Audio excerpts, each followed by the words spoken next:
Cítiš sa niekedy vyčerpaný, aj keď si za celý deň nespravil nič produktívne? Ako keby ti niečo pomaly vysávalo energiu bez toho, aby si tomu rozumel. Nie si v tom sám. Dnešná spoločnosť nás naučila hľadať šťastie v malých, rýchlych dávkach dopamínu, ktoré nás ale paradoxne vyprázdňujú. Svet chce nielen tvoju, ale aj pozornosť všetkých ostatných. A keď si to začneš všímať, nájdeš to všade, dokonca aj pri šoférovaní na billboardoch.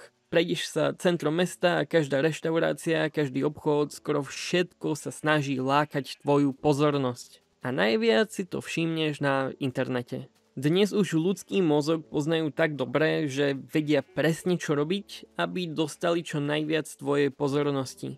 A nie je to ani prekvapivé, keďže sa v tom točí nepochopiteľné množstvo peňazí každý deň.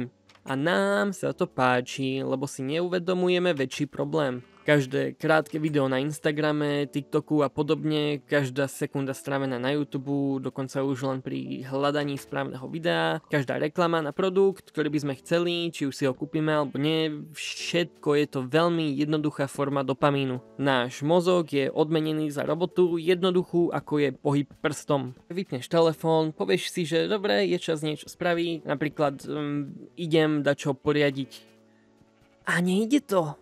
Je o mnoho jednoduchšie chytiť ten telefón za 100 ruky, otvoriť TikTok a pokračovať v tom. Však pohyb prstom mi dá toľko dopamínu, ako by mi dala celá tá robota na konci. Mozog si takto zvykne na tieto rýchle dopamínové nárazy a potom už nič, čo nepríde okamžite, nevyzerá lákavo. Vytvárame si neustále pocit úspechu a šťastia, nie reálnou prácou, ale ilúziou šťastia. A pokiaľ toto robíš dostatočne dlho, tvoje telo si navykne na túto vysokú dávku dopamínu a potom ani to scrollovanie nie je dostatočné. A zrazu sa cítiš na hovno, lebo bežná robota ti nedá žiadny dopamín a ty už aj tak si v dopamínovom deficite. Tak chytíš radšej telefón do ruky, aby si bol aspoň v tej rovnováhe. A tak sa potom točíš v kruhu, ktorý ťa pomaly vysáva. A pritom si to možno ani nevšimneš, ako sa ti čas pomaly rozpadá medzi prsty.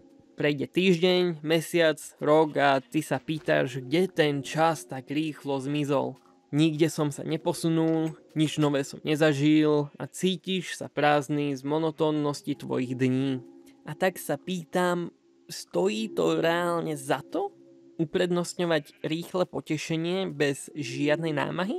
Vzdať sa vecí, ktoré by ťa v skutočnosti mohli niekam posunúť? Tvoje ciele, tvoje sny, tvoja vlastná sebadisciplína, všetko to trpí na úkor okamžitého pohodlia. A to je ten najväčší paradox, lebo čím viac sa vyhýbaš nepohodliu, tým viac sa v ňom nakoniec topíš. Lebo hlboké uspokojenie nevzniká z toho, že si pustil ďalšie video. Vzniká z toho, že si niečo odoprel, prekonal odpor a niečo si vybudoval. Lenže to neprichádza rýchlo. To sa nestane za 10 sekúnd.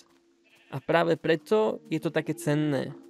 Skutočná radosť nie je v tom, že dostaneš dopamín, je v tom, že si ho zaslúžiš.